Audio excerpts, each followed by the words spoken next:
Imagine being a beautiful nymph and then getting turned into a monster because someone was jealous. Let's talk about the monsters Scylla and Charybdis. Now, the monsters are said to have resided here in the Strait of Messina between Calabria and my ancestral home of Sicily, and they are terrifying. Charybdis is this water pool down here, and Scylla is this many snake-headed monster. Now, we've talked about Scylla and Charybdis no less than 3 times on this channel for the hero's journeys of Aeneas, Odysseus, and Jason. In some literary sources, Scylla and Charybdis were just monsters the entire time. They were born from monsters and they just lived as monsters. In some accounts, however, Charybdis was a beautiful goddess / nymph. She had the audacity to steal cattle from Heracles, the hero. She was therefore punished by Zeus and turned into a devastatingly scary whirlpool.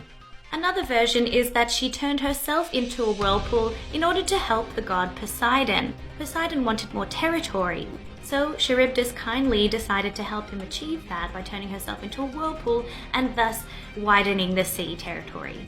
Now, the story about Scylla is a little bit more upsetting. Scylla was a beautiful water nymph. The god Poseidon really fancied her, but Poseidon had a wife called Amphitrite, and she was jealous, so she poisoned the water where Scylla used to bathe, and gradually she turned into this several snaky-headed monster. In another version, the water god Glaucus really fancied Scylla. So Glaucus went to Circe, the sorceress, asking for a love potion of sorts, but you see, Circe had a huge crush on Glaucus, and she was jealous of Scylla. So instead of contaminating her washing area with a love potion, she instead contaminated it with poison. Poison to make her turn into the horrifying monster.